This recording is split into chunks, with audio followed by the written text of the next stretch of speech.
Bienvenue dans Human Capital Network ou le réseau du capital humain, où nous explorons l'intersection dynamique entre l'économie du savoir et la transformation numérique. Dans ce podcast, nous explorons l'actif inestimable que constitue le capital humain dans une ère définie par des avancées technologiques et des innovations rapides. Rejoignez-nous alors que nous naviguons à travers le paysage en évolution de l'ère numérique, découvrant des idées, des stratégies et des histoires qui mettent en lumière le rôle pivot de l'ingéniosité humaine dans la croissance économique et le progrès sociétal. Que vous soyez un expert chevronné ou un passionné curieux, nos discussions vous permettront de comprendre, d'adapter et de prospérer dans un monde de plus en plus interconnecté, façonné par le pouvoir transformateur de la connaissance et de l'innovation. Bienvenue dans le réseau du capital humain, où l'avenir se dessine à travers le prisme du potentiel humain. Dans notre premier épisode, nous plongeons dans l'univers des blockchains et des crypto-monnaies, avec un focus particulier sur le Bitcoin. Rejoignez-nous pour une exploration approfondie de cette révolution monétaire numérique, alors que nous démystifions les concepts clés, examinons les implications économiques et discutons des défis et des opportunités qui façonnent l'avenir financier. Que vous soyez un novice curieux ou un investisseur averti, ce premier épisode du réseau du capital humain promet de vous éclairer sur l'impact croissant des blockchains et des crypto-monnaies dans notre économie mondiale en évolution constante. Beaucoup de personnes parlent du Bitcoin, mais peu comprennent réellement de quoi il s'agit. Ainsi, au lieu de nous concentrer sur la manière de tirer profit du Bitcoin, nous nous efforcerons d'abord de répondre à la question « Qu'est-ce que le Bitcoin ?» Dans un premier temps, nous explorerons sa genèse. Ensuite, nous étudierons quelques-unes de ses applications technologiques possibles. Par la suite, nous examinerons comment le Bitcoin pourrait jouer le rôle d'une véritable monnaie populaire. Enfin, nous mettrons en lumière les avantages du Bitcoin par rapport aux monnaies fiduciaires émises par les banques centrales ou aux monnaies scripturales créées par les banques commerciales via le crédit. Définition du Bitcoin. Essayons de définir rapidement le BTC. Le Bitcoin est, tout d'abord, une technologie. Ensuite, une monnaie. Et enfin, un réseau international décentralisé de paiement et d'échange, sans autorité centrale. Le BTC est aussi une révolution politique et sociale. Pour comprendre cela, il faut d'abord comprendre sa conception. L'invention du BTC. Le Bitcoin est créé après la crise financière de 2008 par Satoshi Nakamoto, une personne ou un groupe de personnes. Personne ne sait exactement, sauf Satoshi ou les membres du groupe. Le Bitcoin résout un problème fondamental en informatique appelé le « problème des généraux byzantins ». De quoi s'agit-il ?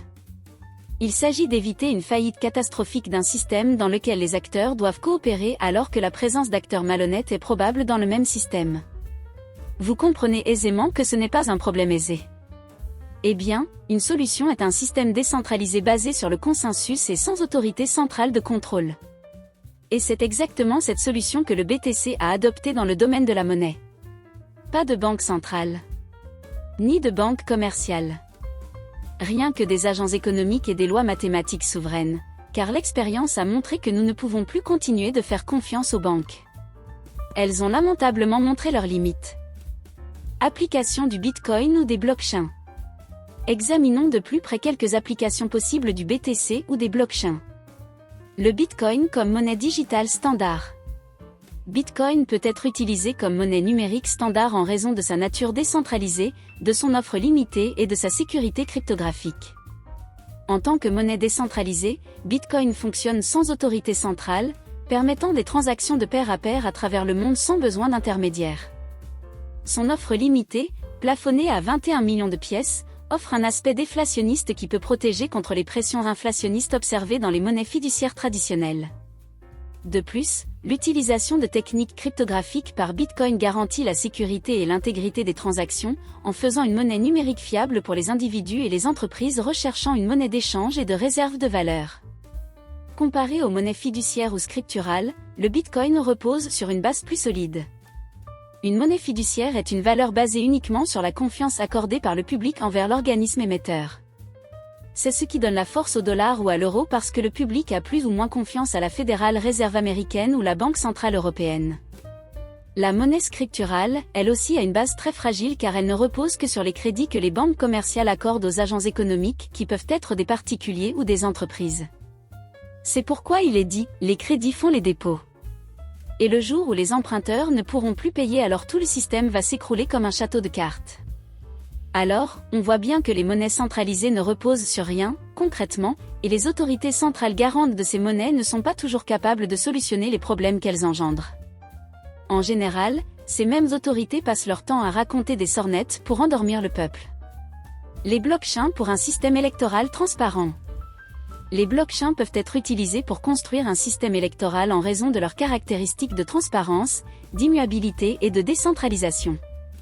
Chaque vote peut être enregistré sous forme de transaction sur la blockchain, assurant ainsi un enregistrement transparent et immuable qui ne peut être altéré après coup. La décentralisation de la blockchain garantit que le contrôle du système électoral est réparti entre plusieurs nœuds, réduisant ainsi le risque de manipulation centralisée. De plus, la sécurité cryptographique des blockchains protège les données de vote contre les manipulations et les fraudes. Ce système offre également une traçabilité et une vérifiabilité totale des votes, renforçant ainsi la confiance des électeurs dans le processus électoral. La blockchain pour l'enregistrement de biens et de patrimoine. Une application supplémentaire concerne l'enregistrement de biens et de patrimoine sur une blockchain. Par exemple, les diplômes universitaires, les permis de conduire, les titres fonciers et les cartes grises peuvent être enregistrés sur la blockchain, permettant ainsi une élimination complète de la fraude, si l'on désire. Le Bitcoin, la monnaie du peuple. Savez-vous que 2,5 milliards de personnes adultes sont complètement exclues du système bancaire mondial? Si vous avez la malchance de posséder la mauvaise nationalité, le mauvais passeport ou même un salaire insuffisant, alors vous êtes exclu du système. En revanche, le BTC se moque éperdument de votre nationalité, de votre passeport ou de votre salaire. Si vous acceptez et respectez les règles mathématiques préétablies par le système, et ces règles sont les mêmes pour tout le monde, riche ou pauvre, alors le BTC est prêt à vous servir. Ainsi, le BTC est un système monétaire inclusif qui ne fait pas de différence entre le particulier et l'entreprise. De même, il traite de manière égale les petites, moyennes et grandes organisations. Le protocole du BTC demeure neutre vis-à-vis du débiteur, du créditeur et du montant de la transaction. Il offre à chaque citoyen les moyens d'innover en termes d'instruments financiers ou de moyens de paiement, au même titre qu'une banque. Tout comme l'Internet a démocratisé l'accès à l'information, le Bitcoin peut constituer un outil efficace pour l'inclusion financière et pourrait finalement remplacer les moyens de paiement vétustes et obsolètes, tels que la carte de crédit créée en 1955. Né en 2008, le BTC est ainsi appelé The Internet of Money. Le Bitcoin, la monnaie de l'ère numérique. Une fois que le peuple aura en sa possession le BTC, il pourra contourner le système bancaire traditionnel et utiliser le BTC, ainsi que les crypto-monnaies en général, comme moyen de paiement.